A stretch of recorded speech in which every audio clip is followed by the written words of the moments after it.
they're always big games, big occasion. You come up the race and you look up the top of the stand, everything's full. The noise, I've never heard anything like that. It's the most amazing thing you can have out there in the crowd. You know, getting goosebumps and stuff. And as that day 2009 is underway. Oh, he's shown himself and he's twisted the knee. He is dropped down with a knee injury.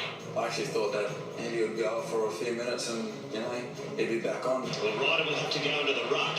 That's their only alternative. It's the big wind-up from Leigh. It's home.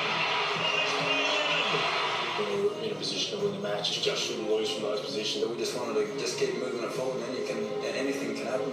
Deleva swings it out on the full. Ricky Dyson's got it. Yeah, we had a few shots from there, but similar sort of position when we go in after training, so I was pretty confident.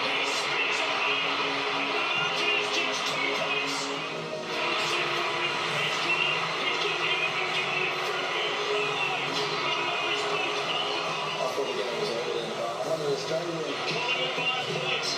Buckley brings it in. The last 15 seconds, a little bit of a blur. We just set the timing off in the box and we knew how close it was. I kind of saw the unfolding in front of my eyes. I kind of knew what was happening. We just couldn't affect the context. And I just thought, kick it, Zach. I couldn't move, couldn't get there. I had a shot after the siren, so it's just played on. And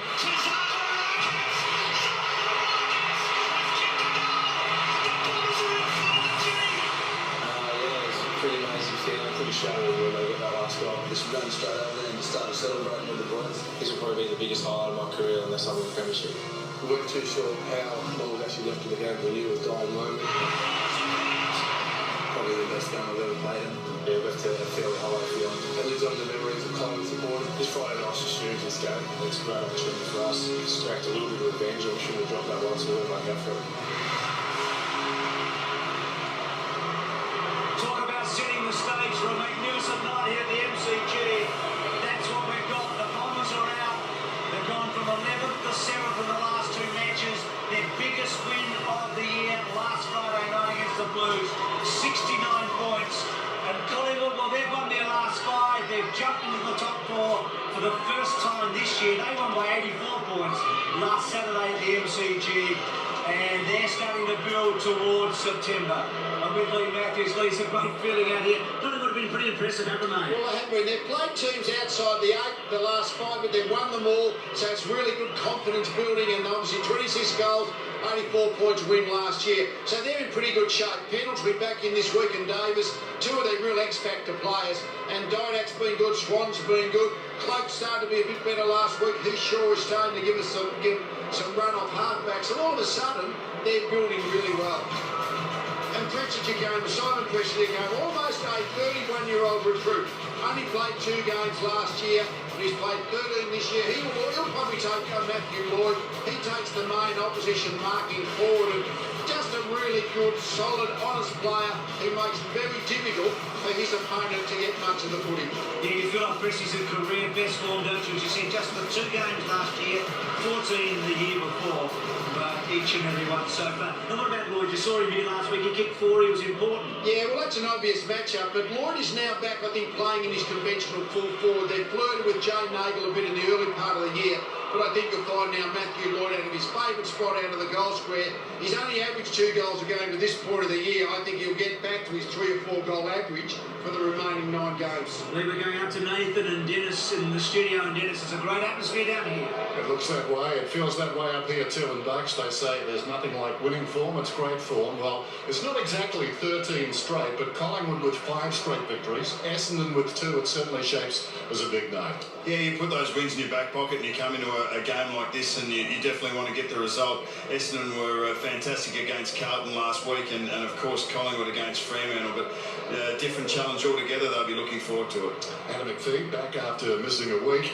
And this lineup, just the one change. McPhee is back, as I mentioned, but a big loss. Joe Watson goes out.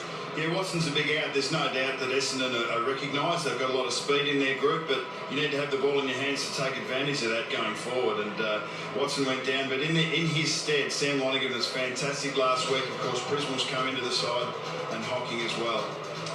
When we think of the Bombers, we think of attack, but their defence is coming around at the present time. Great pressure in recent weeks. Yes, in Matty Knight's first year, he wanted them to take the game on, run and carry and run forward very hard. He wanted to find out which of his players had that decision-making instinct, but over the pre-season, they've really looked at their defensive actions, and their tackling and pressure on the opposition has been first class. As Paddy Ryder, fair to say Anzac Day was a defining moment in his career.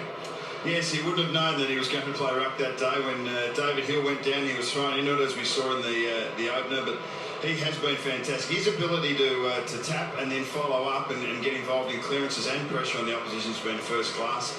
Jason Winderlich has been a player that has found some consistency in his football. He's played for 7 years, less than 70 games, but he's played 12 of the last 13.